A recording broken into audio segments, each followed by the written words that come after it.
महर्षि दयानंद सरस्वती जी ने सत्यार्थ प्रकाश लिखा है और हम सभी इसका स्वाध्याय करते हैं। आज तीसरे समोल्लास में पठन पाठन की क्या विधि है इस पर चर्चा करेंगे। पिछले स्वाध्याय में कहा था कि लक्षण और प्रमाण से वस्तु की सिद्धि होती है। जैसे बताया गया था कि पृथ्वी में गंध है। पृथ्वी में क्या है जी? गंध। तो गंध रूपी लक्षण जिसमें होगा उसी को क्या कहेंगे? पृथ्वी। गंध रूपी लक्षण जिसमें होगा उसको क्या कहेंगे जी? पृथ्वी। रस रूपी लक्षण जिसमें होगा उसे जल कहेंगे। रस रूपी लक्षण जिसमें होगा उसे क्या कहेंगे? जल। जल कहेंगे। ऐसे ही रूप रूपी जो लक्षण जिसमें होगा, जिसमें रूप होगा उसे क्या कहेंगे? अग्नि। अग्नि। जिसमें स्पर्श होगा उसे क्या कहेंगे? वायु। वायु। और जिसमें शब्द होगा उसे आकाश। जिसमें शब्द होगा उसे क्या कहेंगे जी? आकाश। आकाश। तो ये जो हुआ ना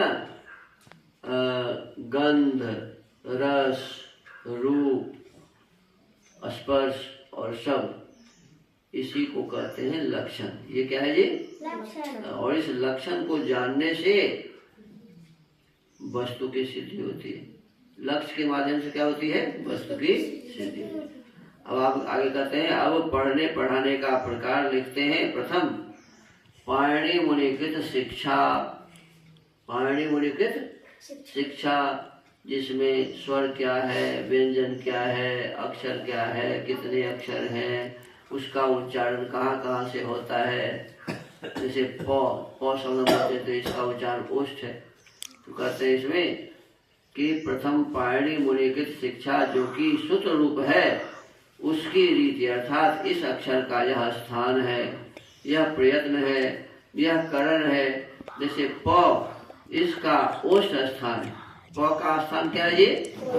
ओष्ठ। ये दोनों जो ठोर जहाँ मिलते हैं ना बोलते समय, तो उसी को कहते हैं ओष्ठ। ऊपर का ओष्ठ, नीचे का ओष्ठ।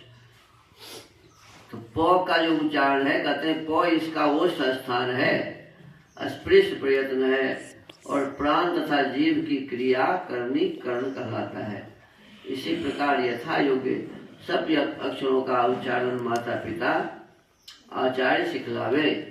और माता पिता आचार्य जी तो सिखा दे। फिर इसके बाद क्या है? कहते हैं तदनंतर व्याकरण अर्थात प्रथम अष्टाध्यायी के सूत्रों का पाठ। पहले क्या करे जी? अष्टाध्यायी सूत्रों का पाठ।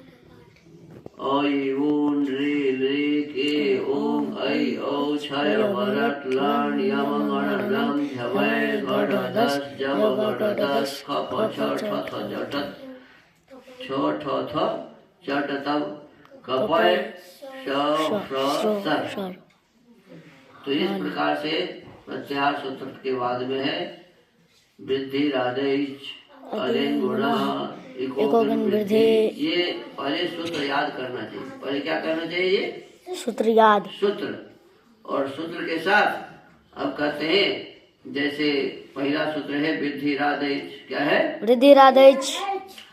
इसी प्रकार यथा योग्य सब अक्षरों का उच्चारण माता पिता आचार्य सिखलावे। तदंतर व्याकरण अर्थात प्रथम अष्टाध्यायी के सूत्रों का पाठ। जैसे वृद्धि राधेश। क्या है ये? वृद्धि राधेश। अब उसका पदच्छेद करना पड़ेगा, माने अलग अलग करना पड़ेगा शब्दों को। तो एक वृद्धि आत ऐच। क्या होगा? वृद्धि आत ऐच। और दूसरा भी होगा वृद्धि आदेश। क्या होगा? वृद्धि आदेश। वृद्धि प्लस आदेश।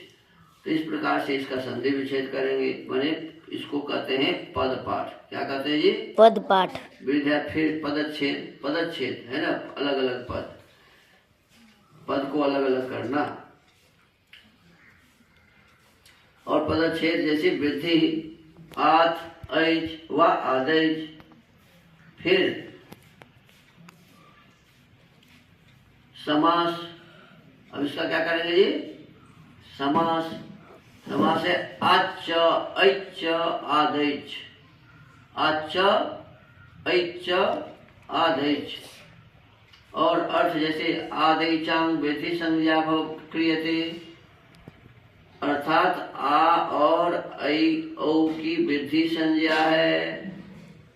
आ ऐ औ की वृद्धि संज्ञा है। तो इस प्रकार से हम आप इसको पढ़ेंगे। देखो जैसे हम पढ़ते ना, यहाँ आत क्या शब्द लिखा है? आत। आत। और लिखा है ऐच, आ ऐ और ओई उन रिलिक ये ओंग ऐ औच पढ़ते हो ना जी। क्या पढ़ते हो?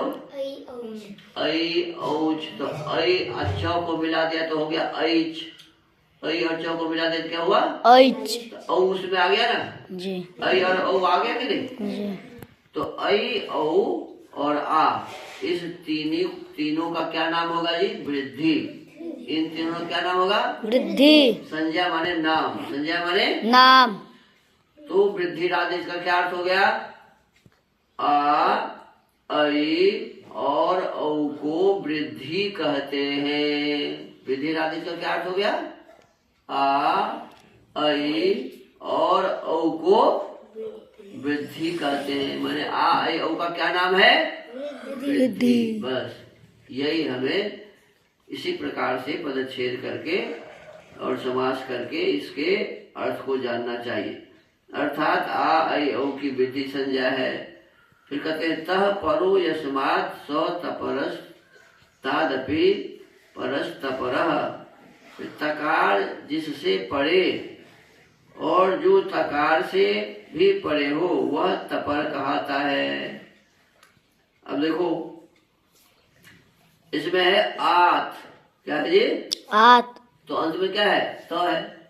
क्या है? तो से पहले क्या है? आ। तो से पहले क्या है जी? आ के बाद क्या है? तो है। तो कहते हैं तो परो यस्मात्, तो जिससे अलग है, तकार जिससे परे है। तो तकार किससे परे है जी? आ से। तकार किससे परे है? आ से। और जो तकार से भी परे हो, जो तकार से अलग है, तो वह तपर कहता है। ऐसे शब्द को क्या कहेंगे जी? तपर। तो से परे, तो से अलग, तो से अलग, तो ऐसे को तपर कहते हैं। इससे क्या सिद्ध हुआ? जो आकार से परे तो और तो से परे क्या है? ऐच। तो से परे क्या है? ऐच। कहते हैं जो आकार से परे है, आत में आ से बाद में क्या है? तो आत जब हम बोलते हैं तो आ से बाद में क्या है? तो हलन है कि नहीं?